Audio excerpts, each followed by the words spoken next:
everybody, my name is Melissa and welcome to my channel. Today I'm going to be doing a video about booktubers and their favorite romance books that they've really hyped up and I'm really excited to read about, and whether or not our tastes kind of align. So I have seen this video kind of going around in different formats, like what they're currently reading, the top 5 books or something like that. Lots of videos like this, but like I said, want to do it on romance books. So I chose 5 different booktubers that I pretty much watch every video that comes out. So I went through their videos either to find recommendations for romance books, or if it was a favorites video or something like that, or if it's a book that I relate to that booktuber specifically because it was either where I first heard of that book or they really hyped it up for me and I'm really excited to read it. I am trying to get these books read by the end of this weekend. It's Thursday, what time is it? 1:30 in the afternoon, and yeah, I don't know if that's gonna be possible, but we'll see. So like I said, 5 different books in less than 4 days, maybe not. So I might have to like make some cuts depending on that. So the very first one that I'm going to talk about is going to be The Deal by Elle Kennedy. This is from the booktuber Jessica from Peace Love Books. So when I first started watching her channel, I remember her really hyping up this book right here.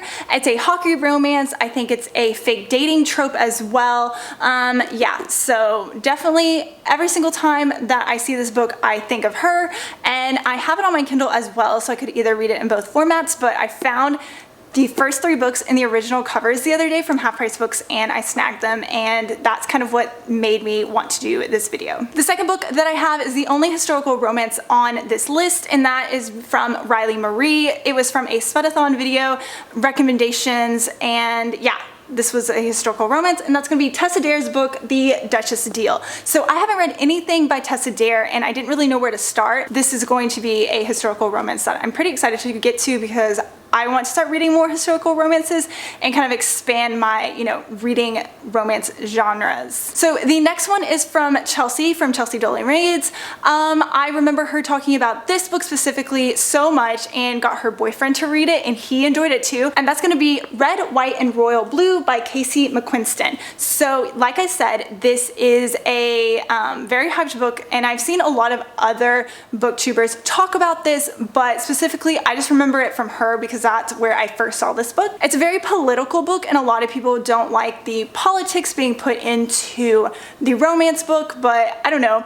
That's why I kind of was on the fence about reading it, but it has been on my radar for quite a while, and I decided to pick it up because I was going to be doing this video. So the next 2 books I have either from Kindle Unlimited or I have already purchased, and Gabby from Gabby Reads really hyped up this book for me, and that's Birthday Girl by Penelope Douglas. Penelope Douglas is one of my absolute favorite authors. This is a forbidden age gap romance where the main character, she's dating her boyfriend. Something happens, they have to move in with the boyfriend's dad, and she ends up breaking up with said boyfriend, and a relationship happens between her and the ex-boyfriend's dad. So I've gotten like 30% the way through this book already, and I'm gonna have to start from the beginning because I don't remember what happened. So I went through Chandler Ainsley's video recommendations for dark romances, and this one really caught my eye, The Unrequited by Saffron A. Kent. I have read one book by her, really enjoyed it, another one I didn't. So I'm really excited to see where my thoughts are on this book. I have seen a lot of people suggest this to me as well when I mentioned that I read The Medicine Man a couple months ago, and they said this one was really, really good. So my battery is flashing, sorry if I sped through that, but I want to do this more vlog style where I kind of update you, what I'm reading, what my thoughts are, and all that good stuff. So I'm not really sure which book I want to pick up first. Maybe start with one of the longer ones, so that way I can feel accomplished and all that. I just don't know where to start yet. So I'm gonna think that over. I have some coffee that I just made and sitting over on my coffee table, and I want to drink that, figure out what book I want to read, and I will get back to you a little bit later.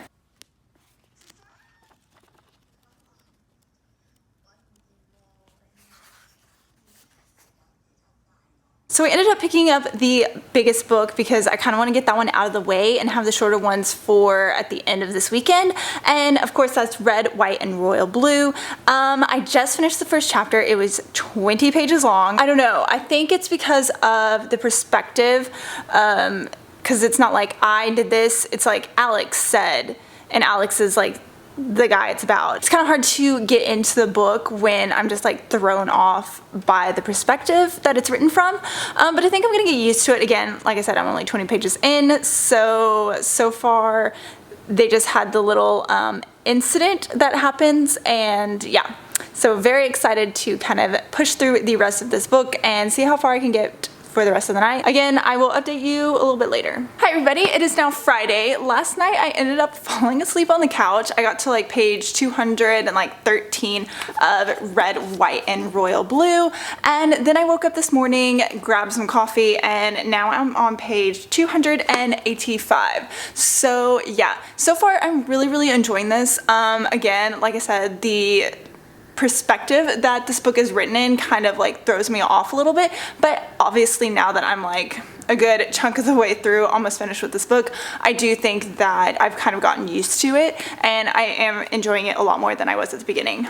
Also, like I pointed out before, this definitely has a lot of, you know, political things going on, but in a way I kind of like appreciate it because it makes it more than just a romance. There's actually, you know, more to the story, but it is very detailed in that fact, so I can completely understand, especially if you don't have those same political viewpoints and stuff like that. It might kind of like alienate certain readers and things like that, but so far, highly enjoying this. Definitely am very excited to finish this. I can get this done. I'm hoping before noon today so I can pick up another book and get that finished, crossing fingers, tonight. But I highly doubt that's actually gonna happen, but you know, here's to hoping. So I do have a confession to make. It's the next day. I ended up finishing the book that I was reading, and I wrote a review. I put it on Goodreads, but I forgot to update on the video. So yeah, I gave this book a 4.5 out of 5 stars. I really enjoyed it. I absolutely loved this book. So the only two things I didn't like about it was the perspective that it was told in. It was a third person point of view, and basically it just kind of like threw me off. Took me a while to get into the story because of that. The only other thing, and the thing that a lot of people have issues with, was there's heavy politics involved. Basically the, you know, romantic story plot line ended like 40-20, I can't remember. It ended earlier than the actual book ended, and you end up having to like continue on with like the political plot line.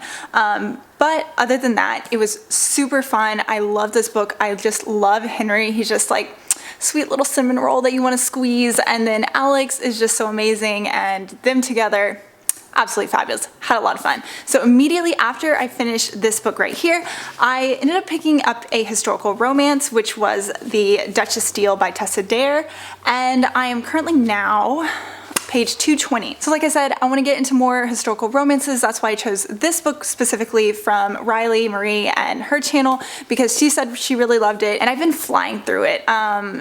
It's over, like, it's almost 350 pages, a little bit over than that, and I've just been flying through this. Very easy read, and the font's super big. I'm not sure if you can see that. So this book is about a girl who is a seamstress, and she ends up meeting a duke. It's like a retelling of Beauty and the Beast, because due to an injury from the war, he's scarred on one side of his body, and he's in desperate need of a wife because of the lady he was going to marry ended up leaving him because of his scars, and the main character was the one making the dress for his future wife. She wasn't paid. She goes in the dress to meet the Duke so she can get paid for it, and they kind of like strike this marriage of convenience so he can have an heir, she can, you know, have a house in the country, you know, a means of living. I'm finding that it's a lot of fun so far, and I can't wait to, you know, give you my wrap-up thoughts on it. So it's almost 5 o'clock in the afternoon, and I finally finished The Duchess Steele.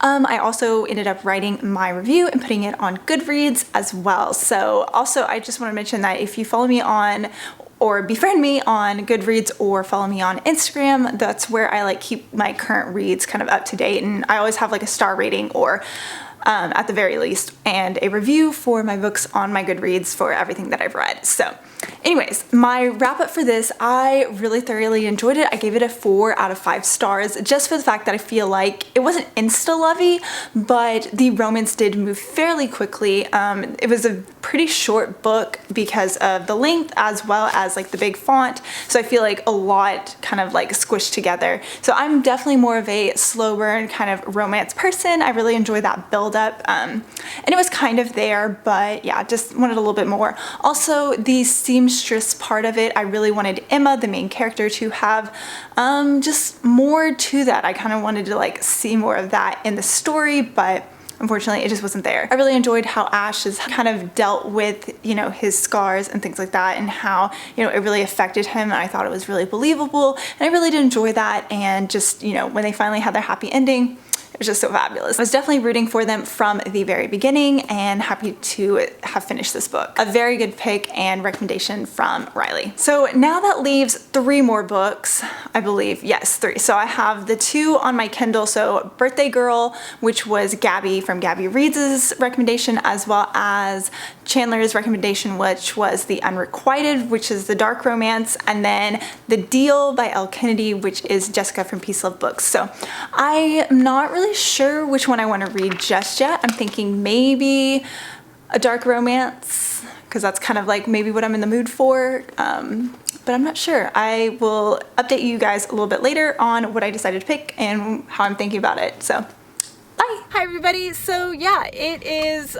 very much later. It is Tuesday and I'm sitting in my car. I'm gonna do this filming wrap up because I ended up getting completed the 3 other books that I had on my TBR. I had my coffee and I'm just gonna get through this so that way this video isn't too long. So I read The Unrequited, which was by Saffron A. Kent. This was a hit and a miss author for me, but this book was definitely a hit. It is definitely 5 stars. Loved it. Everything that I was looking for in a dark romance. Absolutely loved it. So the main character, she has a history of stalking, and she ends up getting kind of like, I don't know, pushed out by her family and has to go to this kind of random school in Connecticut, and she ends up finding a new person that sparks her interest, and yeah, so that ends up being a professor, a married professor. And I really did enjoy this book so much. Very dark. There's things that hit on depression as well. Like I said, everything I love in a dark romance, and if you are interested in picking up a dark romance anytime this month, definitely pick this one up because I really did enjoy it. I did put a full review on my Goodreads as well, so if you'd like to check it out, I always put the link to my Goodreads down below. And then I finished Birthday Girl by Penelope Douglas. I picked this book up months ago. I added several TBRs. I got 60% through this book and ended up putting it down. I think the biggest thing is I went into the book not really paying too much attention the first time, and yeah, didn't work out for me. Because there's scenes where like they're kind of like imagining that they're with each other, and I couldn't tell if it was real or not because I wasn't really paying that much attention. But this time around, paid attention, read in a full day, loved it. So the main character, Jordan, she's kind of like been on her own for such a long time. She has to take care of herself, really, and take care of her boyfriend Cole, because he kind of like goes from job to job, doesn't really know what he wants to do with his life. He parties all the time, and she's kind of working this dead-end job and going to school and in a lot of debt. So they end up moving in with Pike, who is Cole's father. And, you know, sparks fly, things happen. Very interesting, very forbidden, because he's like 38 years old and she's 19. Very, very good, very steamy. And I really did enjoy it. And I definitely see why, you know, Gabby from Gabby Reads absolutely loved it. So both of those were absolute hits. So I read The Deal, which was Jessica from Peace Love Books' recommendation, and I really liked that one too. I gave it 4 stars just for the fact that it hits on topics of rape and child abuse, which I don't really felt were quite necessary to move the plot along or move the story along. I just felt like they were just in it to have a backstory for the characters. Didn't really see the point of it, but it was very good. Other than that, I thought the romance was super sweet and super cute, and they were so great together, helping each other out, helping each other grow, and it is a really good relationship, and I did enjoy it. Yeah, so basically Hannah makes an A on a test. Garrett is failing. He needs to, you know, pass his class so that way he can be the star of the hockey team, and she helps him out because he promises her that he's going to get the attention of the guy that she has a crush on. So we can all see how that's gonna go. Fake dating trope, all that good stuff, and yeah, definitely a lot of fun. Okay, so I am running out of breath over here, and I'm ready to go home, drink my Starbucks, get this edited, uploaded, and I have a video for this week, and then all that other good stuff. So yeah, and starting a spookathon, kind of wondering if I should daily vlog, but seeing how this went, I don't know. All right, so I'll talk to you guys later, and I hope you have a great day and happy reading. Bye.